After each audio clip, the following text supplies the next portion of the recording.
MechaRandom42. I have a really awesome article here, and thank you so much to MK Dumas1981. I hope I'm saying your name right. I really, really hope so. Thank you so much for linking me this article.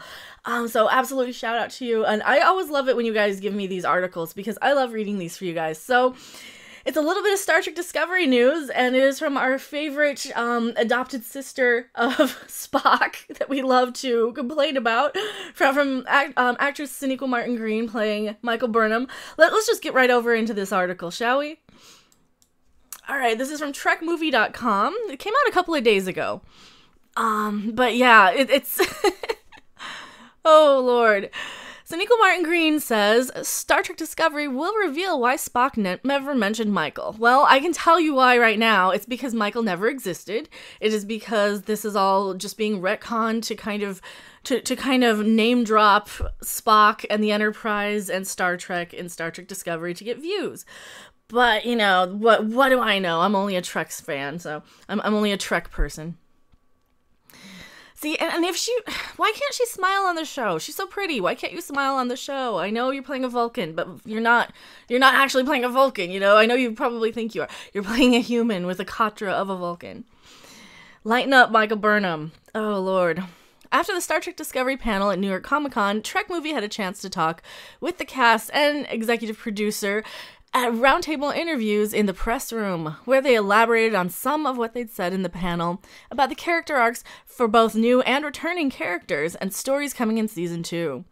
We'll be rolling more of them out throughout the week, but we'll start with the show's lead, and this is by Lori Ulster. So thank you so much for this article, Lori.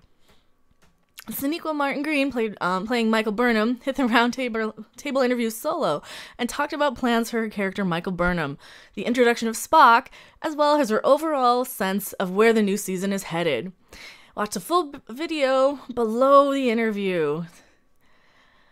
So we won't do that. I'm going to link you guys this article, though, if you guys do want to watch that. Will Michael Burnham's redemption arc continue in Season 2? Oh, for sure. The redemption continues. At least the journey to redemption continues. Because what I realized as Burnham is that I have to forgive myself. Yeah, okay, that's fair. I've been sort of redeemed, professionally speaking. I've been reinstated into Starfleet, which should never have freaking happened, but, you know, whatever. I've been redeemed interpersonally. A lot of my coworkers and dear friends and loved ones have forgiven me and understand why I made the choices I made, even though they really shouldn't, but I guess they're probably more Starfleet than, you know, the Starfleet admirals. I can understand, like, the friends and the coworkers saying that on the ship, but the admirals, not so much.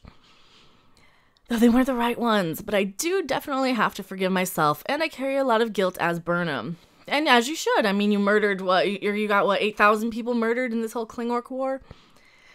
That's a huge cornerstone for me, shame and guilt, because of the things that happened, namely the murder of my parents, which was because of me. No, it really wasn't. It really wasn't. That's a hell of a lot for a child to take on and carry with them throughout maturation. Okay, so if you're a little kid, you cannot blame anything on yourself. Then that's kind of... Why didn't she go to a shrink? That's like Psych 101. Seriously. So the redemption has to continue, and it has to include a forgiveness and acceptance of my very self. And I say to Sarek in the pilot that my emotions inform my logic, but what I need to find next is how my logic then informs my emotion. Well, you really don't have any because you're a human. You shouldn't have that much logic being forced upon you, but, you know, whatever. You're not a Vulcan. And that will show a synergy of all the parts of me, an acceptance of my emotion, an acceptance of my logic, an acceptance of my humanity, an acceptance of my Vulcan indoctrination. Well, yeah, okay, she at least knows she's been indoctrinated into the Vulcan lifestyle, which is the journey of every human being, right? We have to find a way to accept all of the parts of us and figure out how they all work together, right? And we want to be a seamless working together, but that's a long journey for all of us. And that's certainly the journey that's continuing for me. So it should be as seamless. Got it.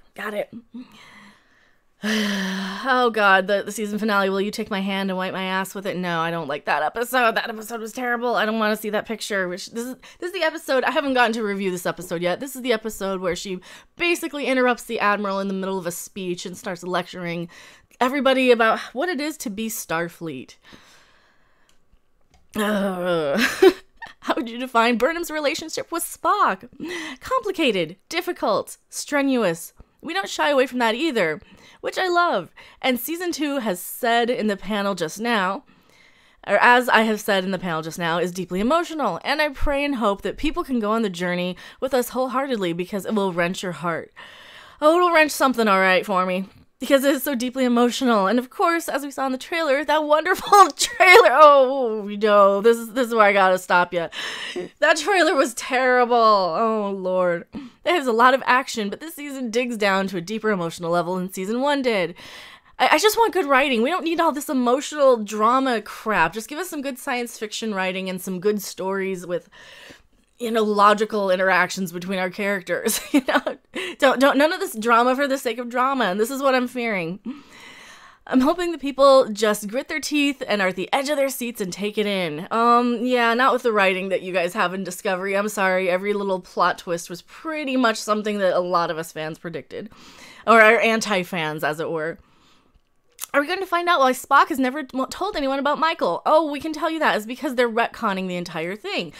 Michael never existed, and they're just using her to name drop Spock because they watched The Big Bang Theory once, and millennial and average normie viewers, trendy people who are on the geek bandwagon, who never were geeks before, know Spock, and that's why. Oh gosh, yeah, as we mentioned that too, there's a long game with Star Trek Discovery because it's hyper-serialized, and it's because it's a novel told in chapters. There is a through line, and there are conceptual weavings that take time to unravel. They might have been a mixed metaphor, but we're just going to go with it. But I really encourage everyone to trust that every single question that we raise in Star Trek Discovery that may seem like it's a non-canon complaint, every one of those questions gets answered. Every one. Okay, why does the ship look different? Why do characters act like assholes to each other? Why is Pike jovial 2 years after the events of The Cage? Seriously, like, did you guys? I don't think that they realize. I think they take a lot of our complaints, and then they try and retcon them after the fact. They're like, oh shit, we fucked up here. We're gonna go back and try and fix this. Does Burnham wrestle with her spur-of-the-moment decision to bring back Mira Georgiou? Oh, for sure. What you'll see in season 2 with Burnham and with everyone else is the aftermath. You'll see the residual after the war. The war's over now, and now there's time to think about everything that's happened and to look at the mess we've left behind and what we'll do with it. Oh yeah, getting rid of people like Tilly for her little short bus trek adventure of letting that fugitive go free and beam her into God knows where. And now, who are we? And where are we? And what are we doing? And why are we doing now? And what have I done? And who am I now? Oh Lord. And who are we now? Because that's a lot of aftermath after the war. There's a lot of residual effects from the war. So that is just one of them. Oh Lord. This huge decision that I made to bring Georgiou back, I will certainly be wrestling with that, along with every other decision that was made throughout the course of season 1. Well, good, because you made some really stupid decisions. Well, your character, not you personally. Your character made some really fucking stupid decisions. And so did the Admiral, and so did pretty much everybody else writing the show.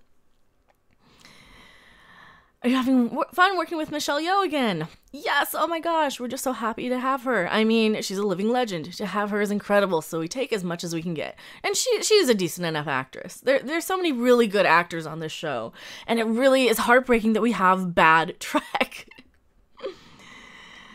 How do you balance your ownership of the character with the various directors, given that they come and go, but you know the character so well, playing her in every episode? I think some of the directors don't know crap, and I think that hopefully by now she will know enough of what the character should be, and maybe she's taken some advice from some of the reviews and some of the videos that some of the YouTubers have made. And I see Frakes down there, and I know he knows how to direct Star Trek, and I know he knows what he's doing, and that's why his episode was probably the best one, and that's kind of where I stopped my review from season 1, was on his episode. That's the great thing about collaboration, because the longer you sit with someone, the better you know them, right? The longer you live in this life and tell the story, the better acquainted you are with it naturally, right? So yes, there does come a point when you have to have an intrinsic, I can't say that word today, intrinsic understanding of what you will do, what you wouldn't do, and what you would say and what you wouldn't say. Your instincts get more and more honored. Honored. See, this is my Freudian slip, wanting her actions to be honorable. Man. And if she had any honor in her character, that would be one thing, but she didn't.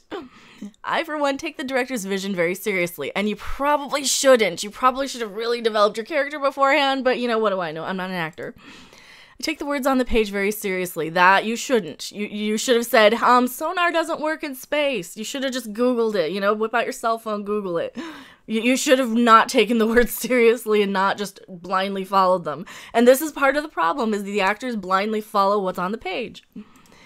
And so I always want to facilitate that. I want to bring the words, the writer's words to live. I want to give order to the director's vision. Though they may be the guest, it's still their vision that I want to serve. And there's your problem. You kind of need to step in and say, sonar doesn't work in space. But there does have to be a collaborative effort or element to it. I have to say, actually, I don't think this is the case, because tell me about these 5 memories and how they relate to this moment, and how I think it should actually be calibrated a little bit. That was this way or that way. Oh no, not the memories. Do the science, please. The character interactions, the myth of Trek. She's playing it like a soap opera. Oh no, this is a problem for me. This is kind of a problem for me. But I do think at the same time that there's a necessity to say yes as an actor, because you certainly want to be the type of artist who just says no and just assumes that they know best no matter what. But yeah, I'm sorry. With Discovery, you kind of need to be that, though. So sometimes it's really, really helpful to say yes, even though it seems like it wouldn't be you, because what if it is you? Well, and that's the problem. You don't know Star Trek enough to know that characters don't act this sort of way that they're writing them in Discovery. What if you do this thing and it's not your normal behavior? How does it affect you? So that happens too. Oh, Lord. And this is the Mirror Universe episode, the only good episode that was like a 6 out of 10, in my opinion. Where would you like to see Michael Burnham at the end of season 2? Retconned into non-existence, basically. I want her to not exist in the show. She's a horrible character and I don't like her. Oh, they're asking her. I would like for Michael Burnham to be in a place of true self-love by the end of season 2. Oh no, are we gonna get a porn masturbation scene because this is Game of Thrones in space? And here's her full interview, and I will link this to you guys in the description as well. There's more to come from our post-panel interviews, plus details from the panels and our coverage of the Comic-Con, so stay tuned. And here's an ad for Discovery. Don't buy it. It's terrible. So, this kind of makes my fear come to light a little bit, that yeah, she's just kind of blindly following what they're saying, doesn't understand Star Trek, and I get it. I know they want to do something different, but they have people who don't understand Star Trek writing, in my opinion, and a lot of our opinions that between a lot of people in my fan base and in the kind of anti-Discovery camp. Oh boy, Sonequa, please, I wish you the best of luck in your projects. This character is terrible. This is the worst character I've ever seen in Star Trek, and I know I pick on the show quite a bit. I know I'm in this sort of camp of, this is terrible, because it's so terribly written, and I don't ever want to give the impression that I'm going after any of these actors personally, or even the writers personally, but these writers don't deserve to be writing Star Trek. I'm sorry, you do not deserve the credit, because you're ruining Star Trek for so many of us, and it is just so infuriating. Oh Lord! So tell me what you guys think in the comment section below. Is this just her? Does this kind of confirm what you guys thought? Because this kind of confirms what I thought, that she's just kind of going in and reading it off the page, having really no understanding of Star Trek, blindly trusting the writers, blindly trusting the directors, and in some cases, like with Frakes, he comes in and he actually knows what he's doing with Star Trek. some of these writers and directors and people just don't know Star Trek, and I think that's one of the hugest problems. You kind of have to, as an actor, question. You kind of have to, and that's been one of my biggest complaints all through this whole series. Every time I make a video, it's like, you gotta question the sonar and space stuff. You've got to question how they would allow people to be in Starfleet after some of the things they do. And, you know, you don't get reinstated after starting a mutiny, assaulting your captain, bringing back Space Hitler from the other universe, who looks like your captain, getting 8,000 people killed in a Klingork war. I mean, seriously, you don't get reinstated. I don't remember Tom Paris getting reinstated either, and he did far less. So what do you guys think? Tell me in the comment section below. I will see you guys on the next live stream or video. Bye!